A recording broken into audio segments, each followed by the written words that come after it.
The United States Justice Department is said to be readying a federal antitrust lawsuit against Live Nation, the largest concert promoter in the world and the owner of the largest ticketing distributor in the world, Ticketmaster.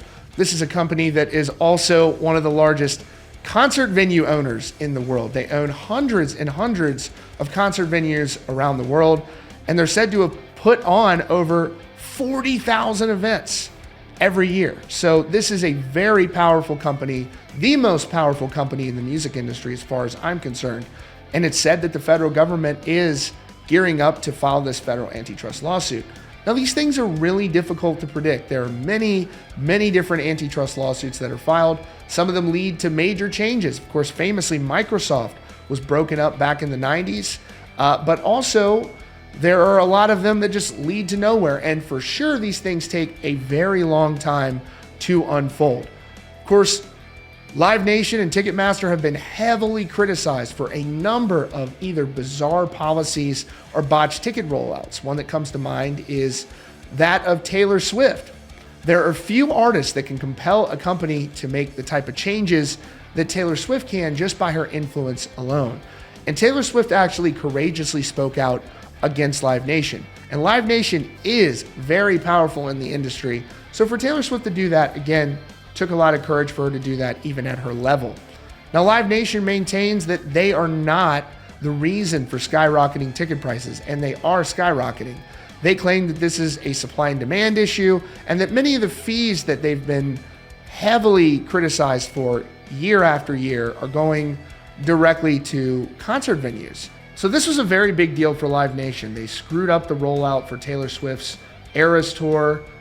This is unprecedented demand for her shows, puts on an amazing performance, and this is what happened. It says, the twins' mom, Penny Harrison, spent several hours just trying to sign on. I signed on at 9:30 in the morning, and at 10 it kicked me out, and then you just signed back on again, so by the time I got in, it was 4:30 in the afternoon.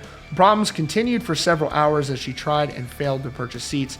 Anytime I would click on something and you try to put it in the basket, it would say somebody else got those tickets. So you can see here, all of these different companies have developed these queues and things like that.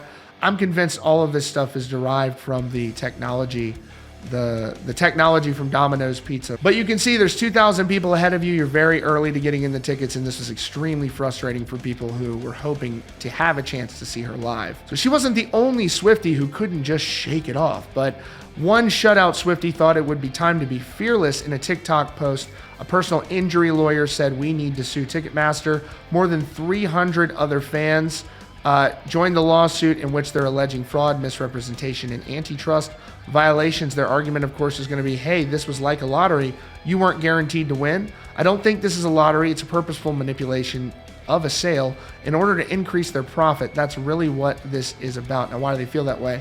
The fans who are suing have one key supporter, Amy Klobuchar. I'm always rooting for people that are taking on big monopolies.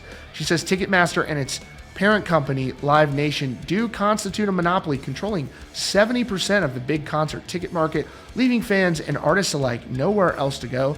They've actually started buying arenas, but for the arenas that they don't own, they tend to lock in 3 or 5 or 7 year contracts so that those arenas are boxed out of using competitors. So picture this, that they are with the monopoly on the tickets, then they've got the promotion, then they've got the arenas. So back when there was an initial discussion for Live Nation to merge with Ticketmaster, there was so much preemptive concern that they actually had to sign a consent decree, an agreement with the Justice Department that would stop them from engaging in anti-competitive conduct.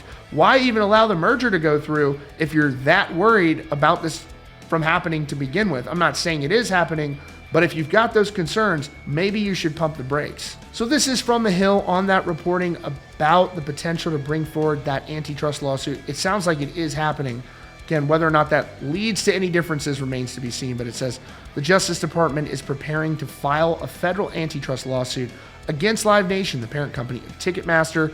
The Wall Street Journal reported that the Justice Department will be filing this antitrust lawsuit in the coming weeks, citing people familiar with the matter. Live Nation and Ticketmaster have faced widespread public scrutiny that critics say allowed them to raise prices on live entertainment. Ticketmaster have garnered national attention after its meltdown during Taylor Swift's online presale. It stopped people from purchasing tickets to her Eras tour back in 2022. Ultimately, the Justice Department approved this in 2010, allowing Live Nation and Ticketmaster to merge. Live Nation's head of corporate affairs, Dan Wall, pushed back on accusations that they're responsible for high ticket prices.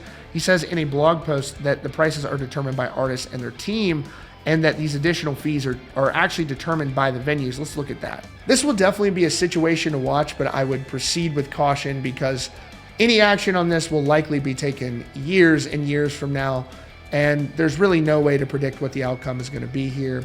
But there could be settlements. If you go back to that Microsoft case, what happened in the Microsoft antitrust case was very significant. So that case was initially filed by the Justice Department in 1998. It was actually settled in 2001.